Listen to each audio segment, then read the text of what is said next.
Mas isso não tem problema não, irmãos. Não é a quantidade. Jesus está aqui na casa, amém? Aleluia. Glórias a Deus. Então você pode adorar Jesus, exaltar a Ele, porque Ele é merecedor de toda a honra, toda a glória. Louvado seja Deus. Queridos irmãos, eu quero a sua atenção porque Jesus quer falar do seu coração. Nós lemos aqui sobre nesse versículo, nós falamos um nome aqui, né? Nós falamos um nome que eu queria destacar. O versículo 9 diz que a arca do Senhor. Depois eu vou explicar para os irmãos o que é essa arca do Senhor. É o símbolo da presença de Deus. Então estava dizendo que a presença de Deus ficou na casa de Obed-edom 3 meses e abençoou o Senhor toda a sua casa. Amém? Hoje a gente vai falar com a família. Então o que eu quero dizer para os irmãos? Que assim como Deus abençoou toda a casa de Obed-edom, Deus está disposto a abençoar toda a sua casa aqui também. Amém? Aleluia. Então glórias a Deus. E é por isso, irmãos, que nós vamos ter que entender um pouquinho esse relato que nós vemos aqui, essa história. Por que a arca do Senhor foi trazida e deixada na casa de Obed-edom? Por que estava na casa de Obed-edom?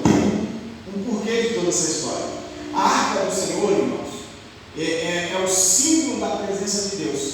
Naquela época, Israel, quando ele ia para a guerra, Israel, quando eles iam para uma luta, quando eles iam para vencer uma batalha, eles carregavam a arca com eles. A arca era feita em baú, muito bonito, um baú de madeira, mas porém revestido de ouro, ouro por dentro, ouro por fora.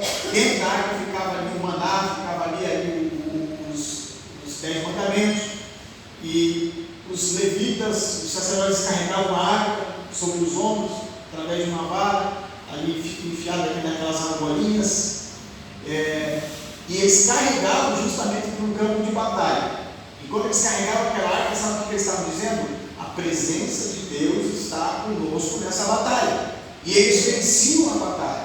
Os filisteus, na época, que eram os inimigos número 1 de Israel, eles não tinham chance contra o povo de Deus, porque eles falavam, enquanto eles tiverem a arca, que é a presença do Deus deles, nós não vamos conseguir vencer. E eles venciam qualquer tipo de batalha. Mas por que Deus fez colocar um símbolo de uma arca? Irmão, Deus sempre desejou estar no meio do seu povo, amém?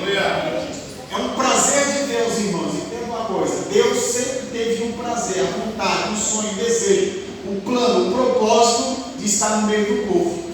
Mas para Deus estar no meio do povo, irmão, era muito difícil, porque o povo é pecador. O povo tem um coração muito pecado, pastor. Então, quando Deus ia falar, Deus não conseguia falar com o povo. Tem uma certa feita, irmão, na Bíblia, que Deus falou para Moisés: traz o povo aqui no pé do monte que eu vou falar com o povo. E Moisés trouxe o povo e Deus começou a falar, começou a relampear, trovoada, a voz de trovão de Deus. O povo ficou desesperado, que o povo disse assim: Moisés, para, Moisés, deixa-nos, fala o Senhor com Moisés, e Moisés fala com a gente, porque é muito tremendo demais. O povo não conseguia. Então Deus queria estar no meio do povo. Então, para Deus estar no meio do povo, como Deus é muito santo, Deus falou assim: vamos fazer o seguinte, vocês vão construir um tabernáculo. É tipo um templo móvel. Vocês vão construir um tabernáculo, e ali vocês vão fazer o lugar santo e o lugar santíssimo. No lugar santíssimo vai estar a arca, onde vai ser oferecido ali o perdão dos pecados, o sacrifício. E falou: olha, quando vocês mudarem de lugar, vocês pegam a tenda do tabernáculo e mudem de lugar também. Mas por que Deus queria isso? Deus falou: vocês vão fazer essa tenda e eu vou habitar no meio de vós. Eu vou habitar no meio de vocês. Está no meio de vocês ali. E aí isso acontecia. Moisés entrava na tenda, Deus falava, e uma da forma de Deus estar no meio do povo, ele colocou como símbolo a arca da aliança. Em alguns outros lugares na Bíblia está escrito arca do concerto. E era a forma que Deus estava no meio do povo. Amém? Aleluia. Glórias a Deus. E depois, para melhorar esse processo, Salomão constrói o templo, e Deus fala: ó, passa o templo, e agora no templo, no lugar santíssimo, eu vou estar ali para estar no meio do povo. Era a forma que Deus fazia para poder estar no meio do povo, certo? Aí tinha um véu que separava o lugar santo do lugar santíssimo, e ali quem passasse aquelas cortinas aquele véu, para o outro lado ali, Deus estava. Mas era só o sacerdote, o sumo sacerdote, que entrava ali dentro para falar com Deus e passar para o povo. Está vendo? Olha que embaralhamento que era, o projeto que era. Mas Deus queria mais, irmão. A vontade de Deus era falar com o povo, era estar junto com o povo. E sabe como que Deus conseguiu fazer isso? Você sabe como Deus conseguiu fazer isso, irmãos? Aleluia! Através de Jesus Cristo. A Bíblia diz que o Verbo era Deus. E o Verbo se fez carne e habitou entre os homens. Aleluia! Jesus, Deus andou no meio dos homens. Jesus Cristo no meio dos homens, caminhou e assim Deus pôde estar no meio dos homens, no meio do seu povo. Aleluia! Que coisa maravilhosa! Aleluia! Então os discípulos tiveram um privilégio muito grande. Os discípulos tiveram um privilégio muito grande porque eles andavam com Jesus. E o Senhor andava com ele. E eles participavam com Jesus, sentavam à mesa com Jesus, irmão. João, que era o apóstolo do amor, ele colocava até a cabeça dele assim no peito de Jesus. Olha só que coisa gloriosa. Deus, aleluia. Só que Jesus estava dando sinais que ele ia partir. Ele ia morrer, ia ressuscitar no terceiro dia e ir para o Pai. E aí, como é que ia ficar? Quando Jesus ressuscitou, Jesus falou: eu vou para o meu Pai. Aí os discípulos falaram assim: agora vamos ficar sem a presença. Já não tem mais a arca, já não tem mais a velha aliança, agora é a nova aliança. Jesus vai, nós vamos ficar órfãos, nós vamos ficar sem ninguém. E agora não vamos ter mais a presença calorosa de Jesus. Jesus falou: olha, eu estarei convosco todos os dias. Glória ao teu nome, Jesus. E Jesus falou assim: mas não tem problema, vocês não vão ficar órfãos. Não, Senhor, não, eu vou, mas enviarei um consolador. Aleluia. Para que esteja com vós. Aí sabe quem está aqui, irmão? O Espírito Santo de Deus. Aleluia. E sabe o que é mais maravilhoso, irmão? Que o Espírito Santo não está do teu lado, o Espírito Santo não está na sua frente nem atrás, o Espírito Santo está dentro de você, irmão. Aleluia. Você pode sentir a presença do Espírito Santo? Aleluia. Glória a Deus. Mas voltando, irmão, para a antiga aliança, quando ainda existiu a arca do conselho, como símbolo da presença de Deus, Israel cuidava para não perder essa presença, não perder esse símbolo, porque se eles perdessem a arca, eles estavam perdendo a presença de Deus. Então eles tomavam muito cuidado. E os filisteus, irmãos, tinham o objetivo de tentar roubar essa arca, tirar essa presença. E na época, irmão, Israel estava passando por uma escassez espiritual. O sacerdote na época chamava-se Eli. Ele era um sacerdote, era como se fosse um pastor da época. Ele ficava no templo. A Bíblia diz que ele já estava velho, já estava tão com as vistas escurecendo, já estava cansado, e outra mais, os filhos dele, os filhos de Eli, eram sacerdotes, só que eram sacerdotes pecadores. Eles se prostituíam na porta do templo, eles metiam a mão na carne de sacrifício, levavam e comia. Eles eram homens infiéis, esses sacerdotes, chamavam-se Ofni e Finéias.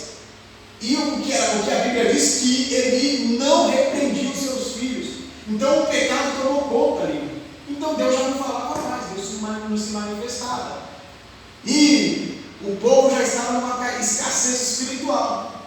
E a guerra veio, os filisteus venceram a guerra, mataram bastante soldados de Israel e ainda levaram consigo a arca. Levaram a arca embora. Levam a arca, mata o filhinho, o Finéias. Quando ele sabe da notícia, ele cai da cadeira, quebra o pescoço, morre. E aí, irmãos, Israel fica agora sem a presença de Deus. Quando chega a notícia, Israel falou: sabe a arca? Os filisteus tomou. Irmão, Israel ficou em pânico, se não temos mais a presença de Deus. Foi tomado pelos filisteus. Aleluia. Israel agora estava se sentindo, irmão, totalmente vulnerável, porque não tinha mais a presença de Deus. E ele virou escravo. Israel virou escravo dos filisteus. Os filisteus escravizaram muito tempo a nação de Israel. Mas, irmãos, aqui que eu quero chegar, irmãos, Deus foi fazendo, as coisas foram acontecendo, irmãos, e levantou Saul como rei. A guerra continuava. Saul, irmão, foi um rei despreparado. Deus tira Saul, coloca Davi como rei. E Davi foi um rei que se levantou e disse: eu vou trazer de volta a presença de Deus para Jerusalém. Aleluia. Aleluia. Davi, irmãos, ele tomou isso como meta do seu governo. Davi tomou isso aqui como compromisso de governo. Eu vou trazer de volta a arca da aliança e vou trazer ela para Jerusalém. E sabe onde que a arca estava? A arca estava na casa de um homem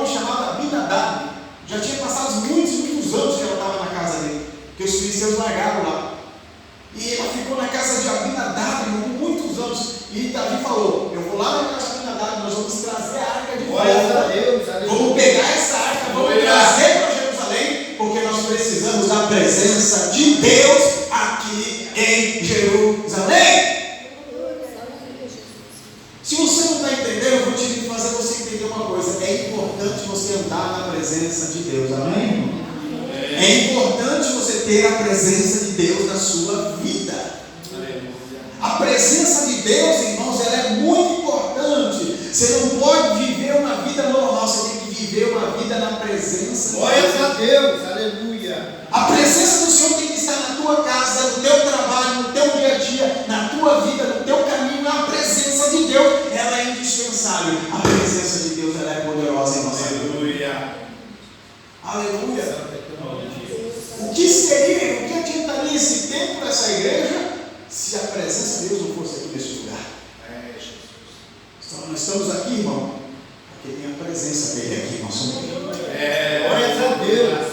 Você só saiu da sua casa, irmão, porque você sabe que há uma presença de Deus aqui. Há uma presença de Deus na sua vida. E Davi disse que nós vamos trazer de volta, sabe, irmão? Todo crente devia colocar isso como vida, como compromisso diante de Deus.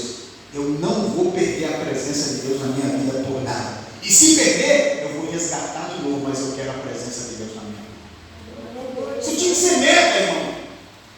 Isso tinha que ser compromisso de todo crente, irmão. Então, crente tem que levar esse compromisso a sério e ver quanto isso é importante. Davi falou, vamos trazer a presença de Deus. Aí Davi faz uma caravana de 30 mil homens e coloca em carros de boi e soldados e diz, nós vamos lá agora e vamos lá aqui na Abinadab e vamos pegar a arca e vamos trazer. E pegaram a arca, trouxeram e foram colocando os carros de boi e vieram trazendo a arca. E quando a arca ia na frente, os levitas iam cantando, pandeiro, música, som, e eles cantavam, estão voltando, a presença de Deus está voltando para Jerusalém, a terra da adoração, vamos para Jerusalém, a presença de Deus está voltando, e eles iam cantando, louvando a Deus, e a arca estava em cima dos carros de boi, e eles ali adorando a Deus, e Abinadab tinha 2 filhos, um filho dele chamado Uzá, esse acompanhava também a arca, juntamente com os outros levitas e sacerdotes. E a Bíblia diz que o carro, que onde a arca estava, irmão, olha só que interessante, o carro onde a arca estava, ele bambeou assim, que era o carro de boi, os bois deram uma balançada, a arca deu uma balançada, Uza correu e segurou a arca, porque ele achou que ela ia cair. Foi automático, ele viu que balançou, correu e pegou, para não cair, segurou a arca para não cair. E sabe o que aconteceu com ele? Deus feriu ele na mesma hora, Deus matou ele morreu e caiu morto ali mesmo. Morreu. Aí nós começamos a questionar por que ele morreu. Se ele tocou ali na arca, a presença de Deus, se ele morreu, irmão. Existiam algumas regras muito importantes na arca. Autorizado para tocar na arca, ele não era autorizado. E ele não se importou com todo o protocolo que deveria ser tomado. Davi fez um protocolo tão gigantesco para trazer a arca e ele não se importou. Mas não foi por causa disso que ele morreu. Sabe por quê? Ele era filho de Abinadab. E a arca deve ter ficado no mínimo mais de 60 anos na casa de Abinadab, se for fazer os cálculos. A arca ficou lá na casa dele. Então esse menino Uza, ele cresceu vendo a arca na casa dele. Ele acordava de manhã, a arca estava na casa dele. E o pai falava, olha, ali é a arca do conceito, ali é na presença de Deus. E ele foi vendo aquela arca, ele se acostumou tanto com aquele ali que passou a ser para ele um objeto comum. Sabe, ficou tão monótono acordar, está ali a arca, está ali a arca, está ali a arca, e todo dia, e acorda, toma café, a arca está ali, almoça, a arca está ali, que virou tão normal para ele que ele sabia que ele não podia tocar, mas para mim isso aqui é só um objeto, eu vou tocar. Ele fez e caiu morto. Sabe o que eu estou querendo dizer com isso, irmão? Nós temos que tomar muito cuidado quando nós se acostumamos a ser crente.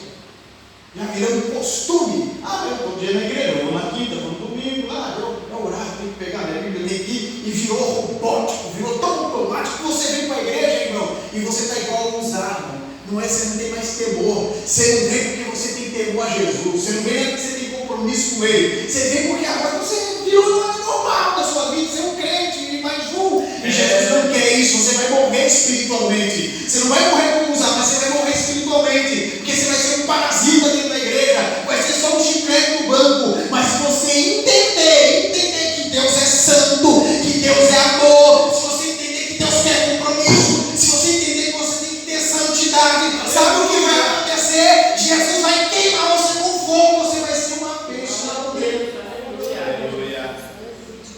O problema de usar, irmão, foi se acostumar com a arca ali e depois ele achar que é normal e por isso foi ferido.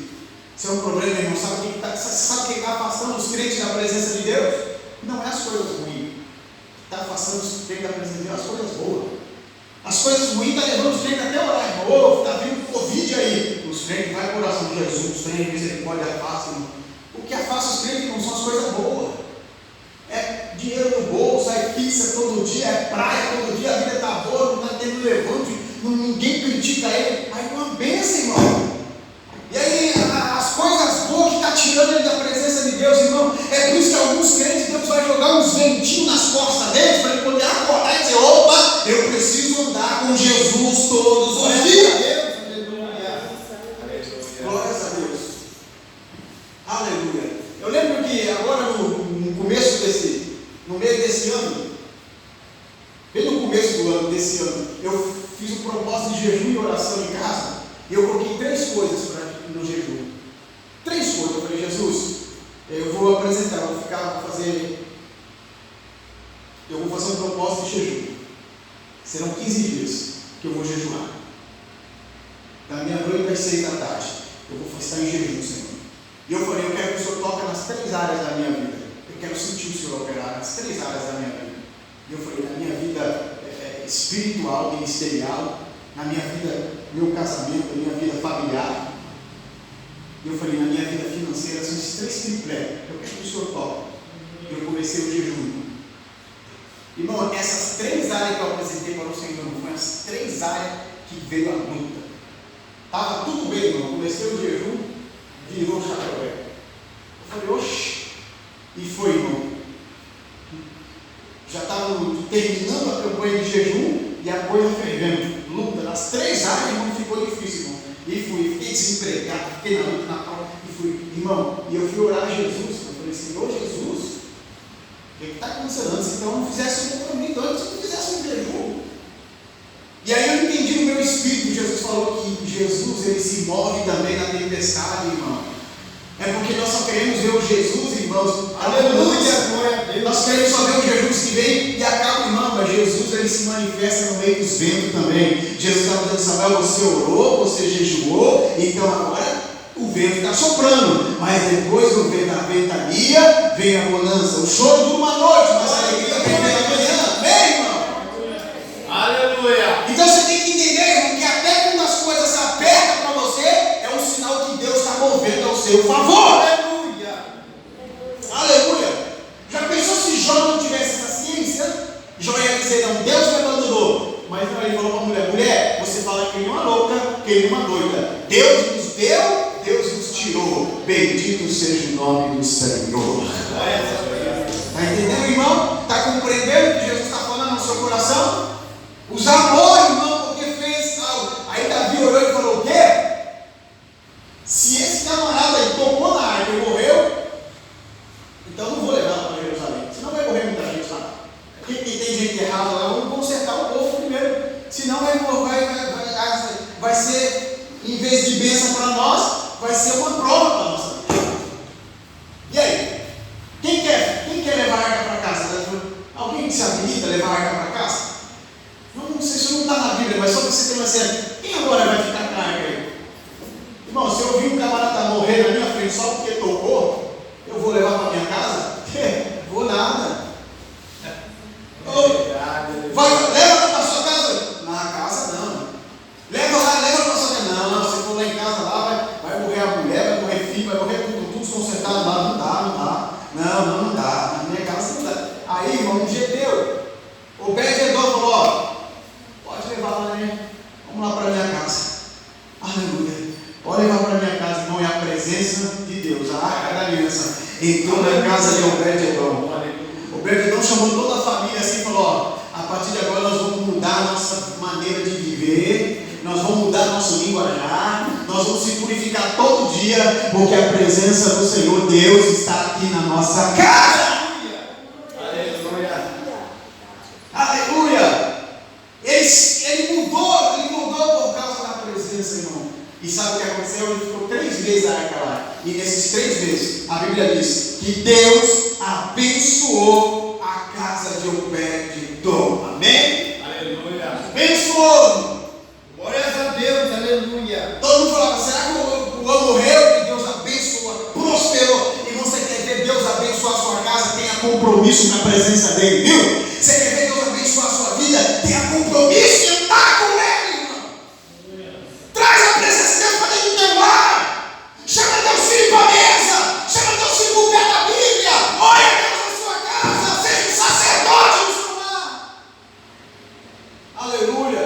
Não deixa, irmão, que somente as coisas mundanas mandam lá na sua casa, não. Lá você assiste o que quiser, irmão. Não tem um tempo de oração com a família. Não tem um tempo de leitura na Bíblia com a família. E você não vai ser abençoado. Mas você quer ver ser abençoado? É quando você se posicionar e dizer no seu coração: eu quero a presença de Deus no meio da minha família. Aleluia. Aleluia. E eu vou falar, irmão, você, ô sacerdote, você que leva a sua família à presença de Deus, para próximo do Senhor, você que carrega a sua família para junto de Jesus, irmão, para buscar a presença do Senhor. Não é o pastor da igreja, o pastor aqui só vai, irmão, dar continuidade aqui, irmão, pastorear a igreja, anunciar o evangelho de Jesus. Mas dentro da sua casa você é um pastor lá dentro. É você que fecha a porta para Satanás não entrar e abre a porta para Jesus reinar lá dentro. Aleluia. Glórias a Deus. E Deus abençoa a casa de Obed-Edom. Pastor, como abençoar? Aí ele falou: dá um enterrar na casa de Obed-Edom e se está todo mundo vivo lá. E se não morrer? O cara chegou e falou: o quê? 3 vezes o homem já está com casão, está abençoado, está próximo, está rico, está cheio de bênção, está só no mistério, está. Aleluia. Obed-Edom, o que aconteceu em 3 meses, Glória? Em 3 meses Deus abençoou, porque a presença do Senhor está na minha vida. Aleluia. Aí chegaram para Davi e falaram: Davi, sabe a arca lá na casa dele? Então, Deus abençoou a casa dele por conta disso. Aí Davi falou: então agora vamos lá, e dessa vez está certo. Vamos lá na casa do Obed-Edom, vamos tirar e vamos trazer aqui para Jerusalém, porque nós queremos que não só Obed-Edom, nós queremos que toda a nação seja abençoada. Oh, aleluia!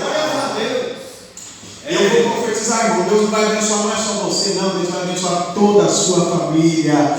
Aleluia! Toda a sua casa. Todo mundo vai ser próspero. Aleluia! Todo mundo vai ser tocado pelo Senhor. Aleluia! A bênção de Deus tem que vir sem medida, irmão. Aleluia! Mas para isso tem um preço, irmão. É amar a presença dele, andar na presença dele. Eu sou o Abraão, anda na minha presença e ser perfeito, irmão. A presença do Senhor não pode fugir de nós, irmãos. Não, se você sentir que a presença não está mais em você, se não tem mais vontade de chorar, você chega no culto, irmão, seu olho está seco igual da coruja, você chega no culto, você não sente, irmão, você só abre a boca para bocejar, você não vê mais Jesus queimar o seu coração. Se você está sentindo esse sintoma, vai para o joelho e fala: Jesus, não permita, eu preciso da sua presença real na minha vida. Aleluia, irmão. Preciso dessa presença real na minha vida. Preciso que ela queima em mim. Jesus falou assim: nos últimos dias o amor de muito se esfriaria. Isso é um versículo que eu não quero que se cumpra na minha vida, não deixa de se cumprir na sua. Nos últimos dias o amor de muito se esfriaria. Sabe, o amor frio? Amor frio, irmão, já viu que vocês falam assim: pô, que fulano é frio, né? E lá é frio porque é uma pessoa que nos mostra sentimento. E não chora, não sente a dor do outro, não sente a compaixão do outro. Jesus está dizendo: nos últimos dias o amor de muito se esfriaria. As pessoas não têm mais valor por Jesus. Jesus vai ser o qualquer para eles. Eles não vão amar Jesus como nós amamos. Esfriou. Não esfriou. Eles vão amar qualquer coisa. Eles vão amar o carro deles, vão amar a casa deles, vão amar a vida deles, vão amar um monte de coisa, menos amar Jesus como Jesus deve ser amado. Aleluia. Então fala: Jesus, eu quero que o Senhor faça queimar o teu amor dentro de mim. Aleluia. Eu quero te amar em primeiro lugar. Você lembra como que era? Aleluia, glórias a Deus. Você sabe como que era o teu amor com Jesus. Você não via a hora de ir para o culto. Você queria estar no monte. Você queria estar nas vigílias. Queimava seu coração. Você